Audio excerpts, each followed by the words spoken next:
So last night, unfortunately, and I get that the reporter was doing her job, but unfortunately, he was asked to respond to the LA County Sheriff calling out LeBron James and asking him to double the reward for any information in connection with the shooting of a couple of Los Angeles police officers. And here was LeBron's response. But, when you see the videos that's going on, and you can see all over not only, my hometown, but, all over America, you continue to see the acts of violence towards my kind. I can't do nothing but to speak about it and see, the common denominator. But not one time have I ever said, let's act violent towards cops. I just said that, what's going on in our community is not okay. And we fear for that, and we fear for our lives. It's something that we go on every single day as a Black man and a Black woman and a Black kid, a Black girl. We fear that moment where we're pulled over or I just seen something I believe yesterday or the day before of a guy in Wisconsin was renting a house, and the next door neighbor called the police on him, and the police came in the house without a warrant, without anything, and arrested a guy, a Black man, because he was sitting out on a porch. And if you can't tell me that's not racial profiling, then I don't know what the hell we're looking at. But I do not condone violence towards anyone, police, Black people, white people, anyone of color, anyone not of color, because that's not going to ever make this world or America, what we want it to be. So, and I have zero comment on the sheriff.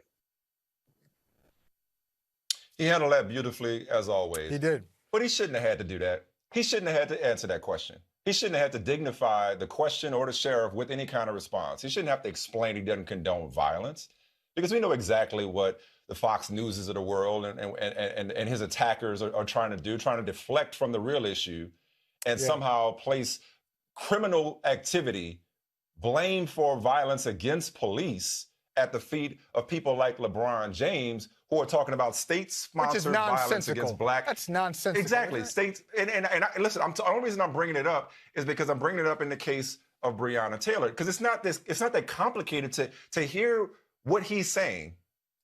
That the fact that people still don't get that's so basic. Shout out to Michael Che, a stand-up comedian. He had a bit recently. He was talking about just how bare and how basic Black Lives Matter is. They matter. That's all. They matter. I mean, it drew laughter, but you laugh to keep from crying. Right. I say that they just matter. How minimal of an ask is it for Black lives to matter? And that becomes controversial for some people. And that's controversial. That becomes controversial. I got to push back against that. Yeah. Somebody said it. I think somebody said it best. Racism is so American until fighting against racism is characterized as anti-American. Black Lives Matter isn't anti-white. Stop killing us is not anti-police. And yet, you see the situation like what happened with, no charges in connection with Breonna Taylor's murder being filed today. And people will still step back and they're going to look at the response and the uprising and the peaceful protests and try to vilify peaceful protesters when we're out of answers at this point. We're out of answers. And even when we speak up about it, you got people on the right deciding to twist the conversation to benefit their agenda. So shout out to LeBron for handling that with aplomb. But I would say this, you're right, and I agree. I think he handled it well. But I think there are a lot of people who are so tied to their political positions, they're not really having conversations with you. They're going down a list of talking points. So they got their talking points, and no matter what you say, they go back to that home base of okay, I got to cycle through my talking points, and I say that. I'm going to say this, I'm going to say this. I would suggest, and LeBron James handled it beautifully, I would suggest not even getting caught up in that, because you're not really having a conversation with somebody. All they're looking for is some area, some space where they can take what you're saying, take a phrase, take a couple of phrases and twist it around. And as I said earlier, this has been going on for a long time, Mike. You mentioned Michael Che. Richard Pryor, one of his bits, like years right? ago. Yeah, Yes. he's talking about, the difference when black people get pulled over by the police. I am reaching Red Fox into the before glove him. compartment. I have nothing. Red Fox before And then- Richard Pryor. Yeah, absolutely. Right. So, I mean, this has been going on for a while. It's not a lack of understanding. It's not a lack of comprehension. It is willful. Absolutely. It is Just don't willful wanna ignorance. understand It is resistance. And so the question is, how do you deal with that? And there's no right answer. For LeBron James, he chose not to comment on the sheriff's comment. Some people will come back and say, okay, well, you're going to say this. We'll go back and forth and get into a war of words. There's no right way of doing it. That willful ignorance is the point here, because you shouted him out earlier. We've talked about it the last couple of days. Nobody has been more eloquent on the subject of systemic racism in this country. And one of this country's original sin. The first was the genocide of Native Americans. The second was, of course, the institution of slavery. Nobody was more eloquent than Frederick Douglass, specifically what to the slave is the 4th of July.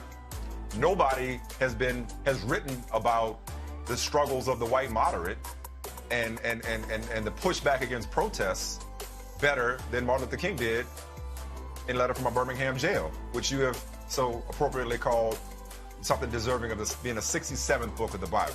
So there is nothing new to this. But what is kind of new? What is new? Once upon a time, people like LeBron. I said this last night to somebody. Once upon a time, people like LeBron were rare in sports. It was a rare athlete who would dare speak out on social justice and racial justice. That was taboo in sports. Every now and then they would come along, but for the most part, hey, I'm just here to play ball. That's right. Yeah. Now, it's not just LeBron, your superstars, your faces of the league, your established players. It's your Jaylen Browns and everybody in between. George Hill. Yeah, there you go. It's like so many people. Yeah, so many people have found their voices, or at least have realized it's time for me to use my voice. And look, generally speaking, but specific to athletes, it's not on black people to fix a problem we didn't solve. And athletes are far too often pressured with carrying a burden of leading a movement, against a system that, again, it is designed to work this way. But I don't mean to digress. My point is, though, what I love about LeBron, even though he should not have had to say that last night, even though it's beneath him and he shouldn't have to dignify it with a response, it's having a generational impact.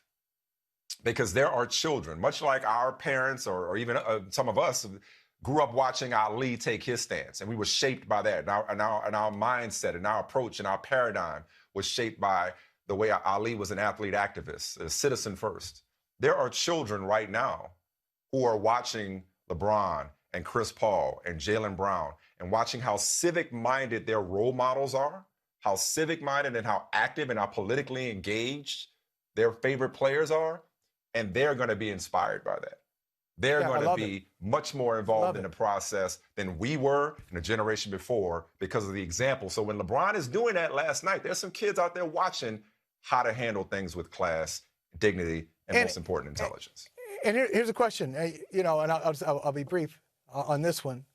The question is, can you find the type of job? It used to be, hey, find a job that you love, and if you can happen to make some money at it, even better. The number one thing is you're finding a job that you love. Well, I'm going to add to it, find a job that you love and you can bring your whole self to it. So what you're saying is like these athletes who used to compartmentalize. Some of them did it because they wanted to. Some of them did it because they felt like they had to. But now you don't have to. Just bring everything that you are to the job. And some people will love you for it, and some people will be turned off. But that's going to be the case anyway. Yeah. That's going to happen anyway.